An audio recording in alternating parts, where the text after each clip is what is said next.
Bab 1295. Sumpah atas hati Tao. Louis Lu dibuat terkejut oleh mereka berdua.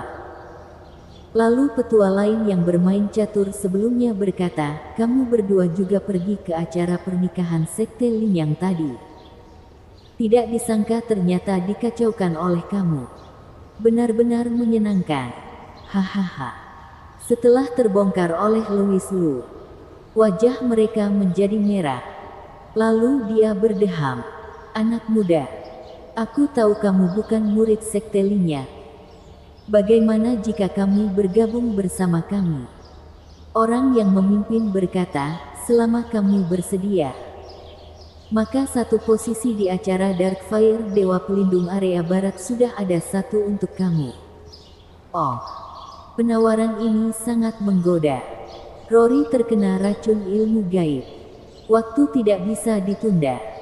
Dia harus segera mendapatkan Darkfire. Lebih baik menerima penawaran mereka dahulu. Lalu memikirkannya lagi setelah mendapatkan Darkfire. Saat ini ekspresinya terlihat kesulitan. Dia berpura-pura berpikir. Beberapa saat kemudian baru berkata, karena kalian sudah tahu aku bukan murid Sekte Lin, maka aku juga tidak akan berpura-pura lagi. Bisa saja bergabung dengan kalian. Hanya aku tidak tahu apa yang kalian lakukan. Kami hanya kultivator biasa saja. Tidak ada hal lain. Namun, jika ingin ikut serta acara Darkfire, tentu saja kamu harus bekerja untuk kami. Aku tahu, di dunia ini tidak ada hal yang gratis. Katakanlah, apa yang harus aku lakukan? Bunuh Bagim Yuan. Apa? Membunuh, hei. Bukankah kalian sedang bercanda? Louis Lu terkejut, kultivasi Gabim Yuan itu seperti apa?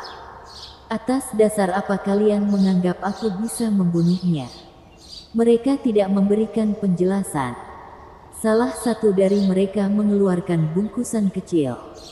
Bagim Yuan mengadakan acara Darkfire. Pusat perhatiannya harus sepenuhnya tertuju pada Darkfire.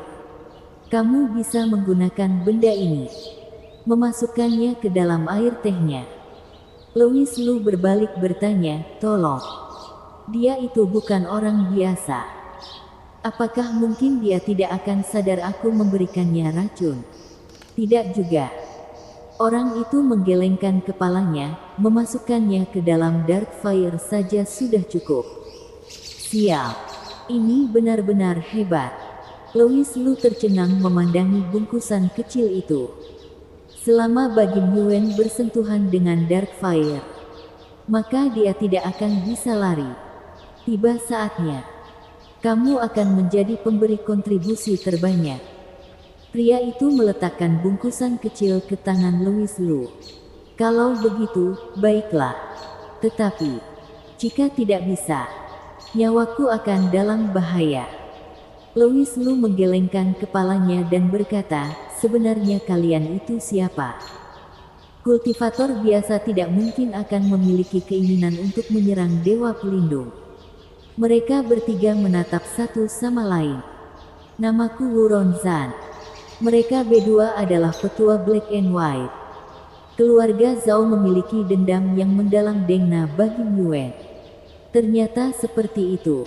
Louis Lu berkata dengan pelan. Hanya saja dia sudah memiliki rencana di dalam hatinya. Tidak peduli ada dendam apa di antara mereka. Semuanya tidak ada hubungannya dengan Louis Lu. Dia harus menerimanya dahulu. Setidaknya dengan itu dia bisa pergi dari sana. Mengenai bisa bertemu dengan Bagim Yuan atau tidak, itu baru dibicarakan nanti saja. Dan jika sudah bertemu, dirinya memiliki kesempatan untuk memberikan racun atau tidak. Itu juga hal yang dipikirkan lagi nanti saja. Selain itu, Wuron Zan juga tidak bisa melihat tindakannya. Dia bisa berkata dia telah memberikan racunnya. Namun karena kultivasi Bagim Yuan terlalu tinggi, jadi dia tidak terkena racunnya.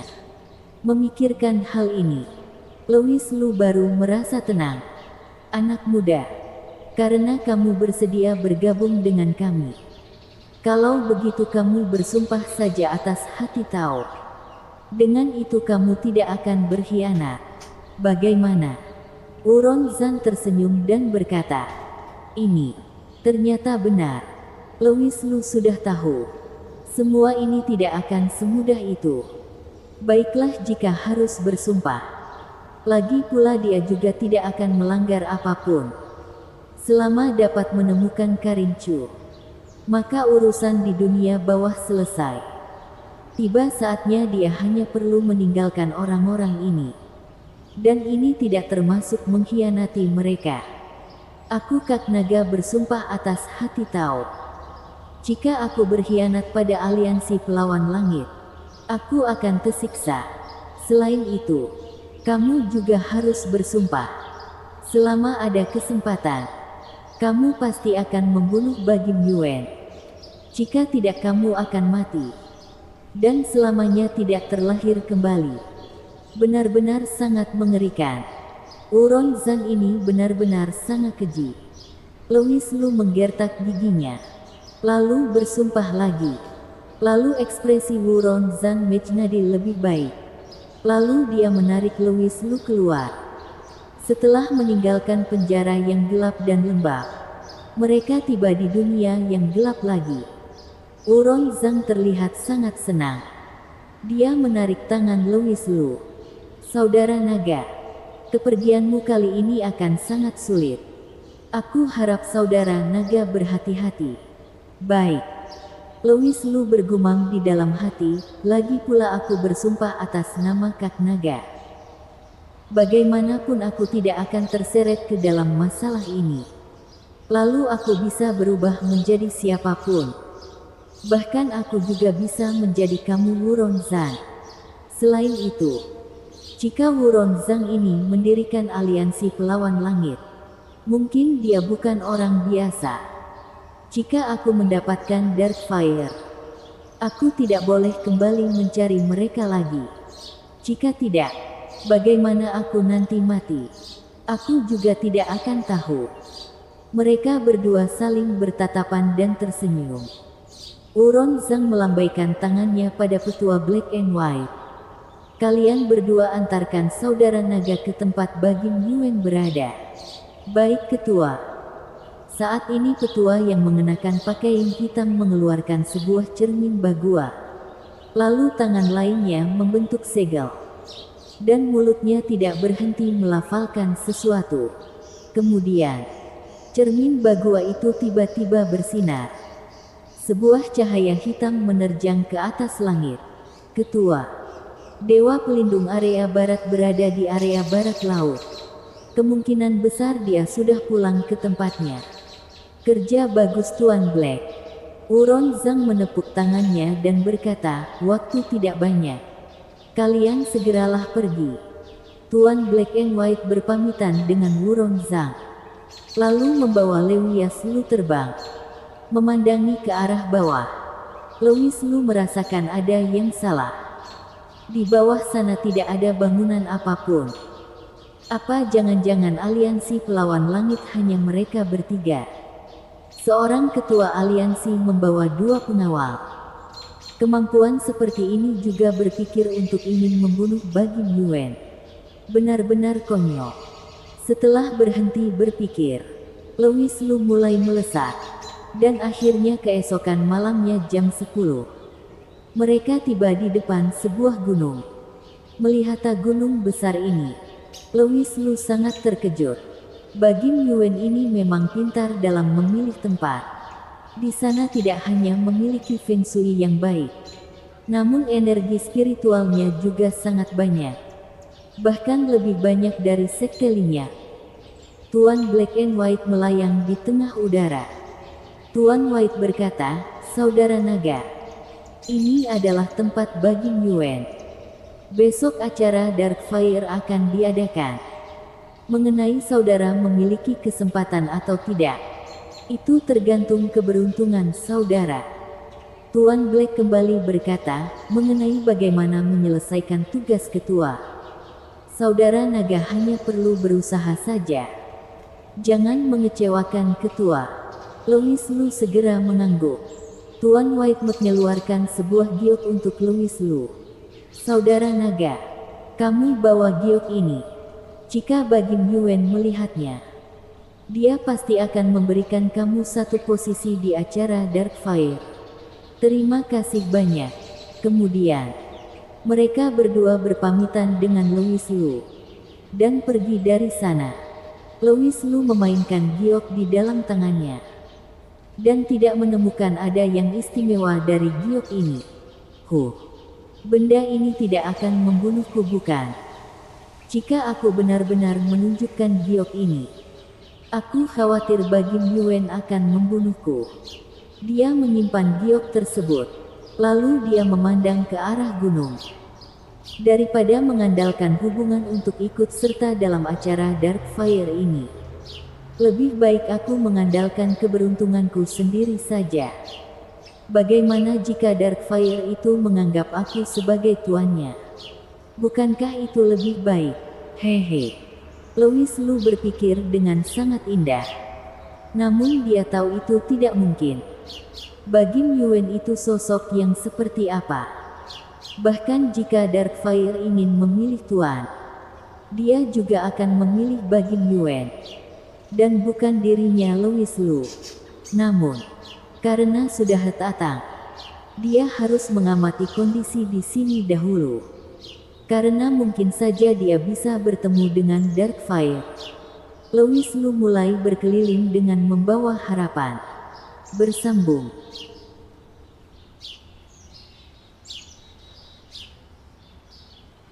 Bab 1296. Naga raksasa yang kuat. Tanpa sadar, seluruh gunung sudah dia putari setengah jalan. Namun dia tidak menyadari keberadaan kultivator yang kuat. Apa jangan-jangan salah tempat?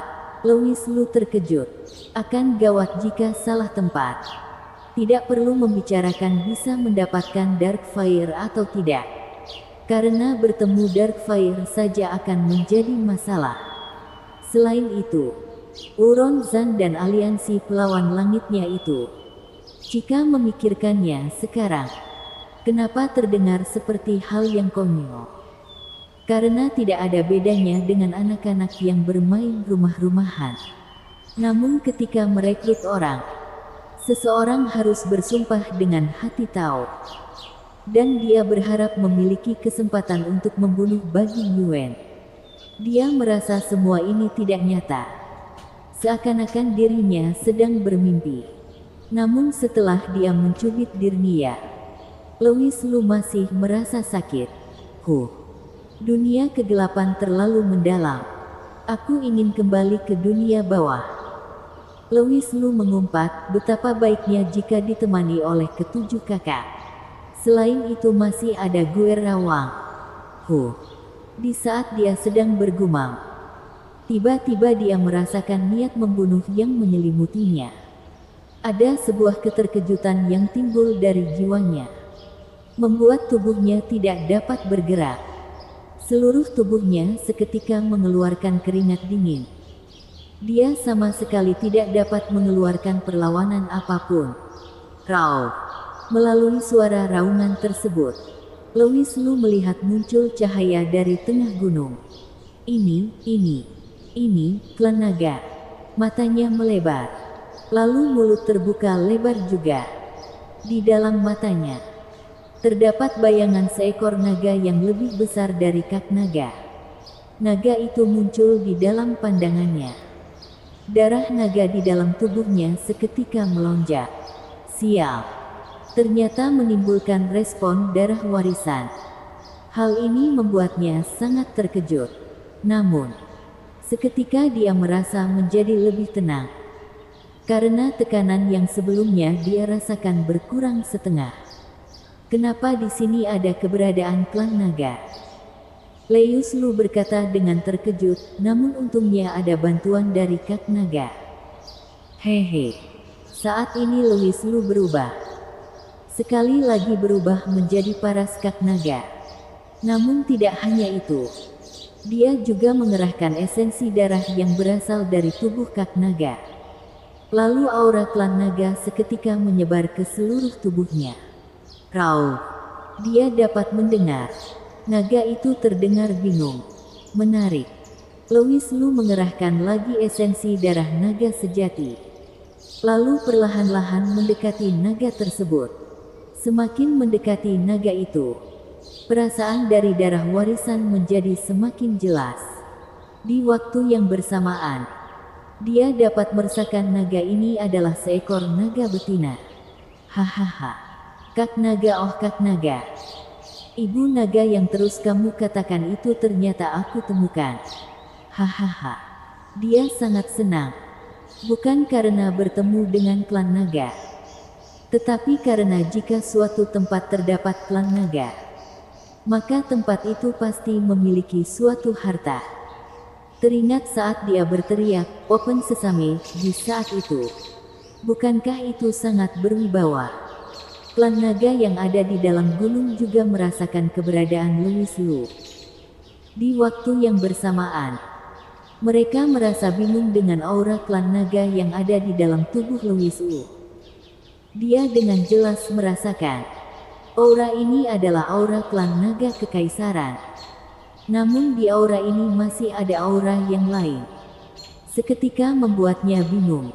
Karena itu dia meraung pelan. Lalu dengan waspada mendekati Louis Lu. Rauf.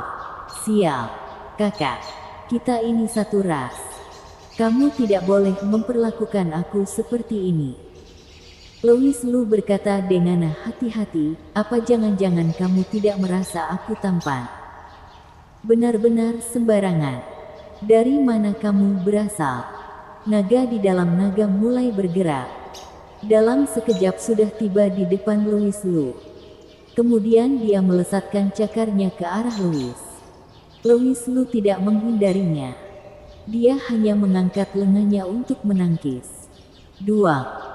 Setelah suara yang keras terdengar, tubuh Louis Lu langsung terhempas. Tubuhnya baru terbanting di atas tanah hingga terseret 100 meter jauhnya. Dia baru berhenti. Cih. Louis Lu memuntahkan debu di mulutnya. Lalu dia langsung melompat. Sial. Kak naga. Aku sudah tidak tahan lagi. Setelah berkata, dia mengerutkan alisnya. Dia mengerahkan seluruh kultivasinya. Lalu mengerahkan esensi darah naga kekaisaran ke titik puncak. Rauf. Setelah suara raungan menyebar di langit, tubuh Louis Lu berubah menjadi seekor naga yang panjangnya mencapai ratusan meter. Louis Lu sudah pernah menyerap 90% titik akupuntur kak naga. Meskipun tidak dapat berubah menjadi naga sejati, namun dia tetap terlihat mengerikan. Meskipun bukan naga sejati, namun masih cukup untuk membuat naga betina itu bingung. Junior, aku adalah naga emas Five Claws. Kamu tidak memberikan aku hormat. Suara itu terdengar sangat agung. Lalu terdengar bergema. Bahkan Louis Lu sendiri terkejut ketika mendengarnya. Tubuh naga yang besar mulai berputar di udara. Mata yang besar menatap naga betina di dalam gunung. Perasaan ini sangat luar biasa. Louis Lu merasa, saat ini dia adalah naga sejati.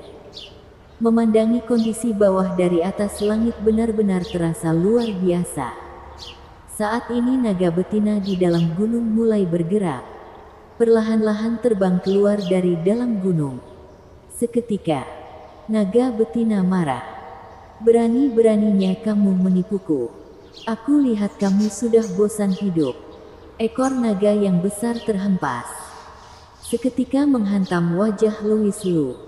Suara tamparan terdengar. Dia langsung memukulnya hingga kembali seperti bentuk semula. Lalu membuat tanah membentuk sebuah bendungan besar. Seorang petarung sejati akan mengorbankan nyawanya daripada harus dipermalukan. Louis Lu sekali lagi berubah menjadi naga. lalu terbang ke depan naga betina. Kamu berani memukulku? Baiklah, ini untuk kamu. Di depan Louis Lu muncul tumpukan koin emas. Koin emas berkilau, terlihat sangat menarik perhatian. Ternyata benar. Kedua mata dari naga betina itu langsung terlihat tergiur, namun dengan cepat menghilang. Kamu, sebenarnya kamu siapa? Naga betina bertanya. Hahaha. Aku sudah mengatakannya. Aku adalah naga emas Five Claws. Kamu. Ucapan Louis Lu terhenti, karena dia melihat di dalam gunung terdapat cahaya. Cahaya itu tidak memiliki suhu, dan juga tidak memiliki aura apapun. Melihat dia tercengang, naga betina menoleh. Lalu dia menghempaskan ekornya lagi ke arah Louis Lu. Louis Lu terhantam oleh ekor naga lagi, lalu terbanting dengan keras di atas tanah. Namun dia tidak marah. Dia justru terlihat sangat senang, karena dia tahu dirinya seharusnya sudah menemukan Dark Fire. Dark Fire yang akan segera membara. Kamu jangan berpikir untuk mendekati Dark Fire. Benda ini tidak boleh kamu sentuh. Pergi. Naga betina sekali lagi mengerahkan auranya, membuat Louis Lu mundur. Ternyata benar. Dia mendapatkan bukti nyata dari mulut naga betina. Kobaran api itu memang Dark Fire. Betapa baiknya jika ada kak naga di sini, karena menggoda naga wanita adalah kelebihannya. Louis Lu tidak menyerah, karena kak naga tidak ada. Maka jangan salahkan dia yang tidak akan sungkan lagi. Ketika mengingat kak naga, dia seketika merasa bersalah. Jika sebelumnya dia tidak menghilangkan Gold Core Wayao. Kenapa di saat ini pikiran aku tidak fokus? Jika koin emas tidak cukup, maka tukar dengan berlian. Setelah berpikir, di sisinya muncul berlian dengan berbagai macam warna. Ada sejarah yang mengatakan klan naga suka dengan benda yang berkilau. Ternyata ucapan itu memang benar. Naga wanita langsung tertarik. Louis Lu memanfaatkan kesempatan itu untuk terbang ke sisi naga betina, lalu melekatkan tubuh naganya. Bagaimana? Bukankah hartaku tidak buruk? Kamu dua. Siapa yang sangka? Naga betina itu marah. Louis Lu sekali lagi dihantam oleh ekor naga. Sial. Disukai banyak wanita. Dari ketujuh kakakku, semuanya sangat cantik. Dan ada banyak orang yang memujaku. Dan ternyata hari ini kamu tidak mau tunduk.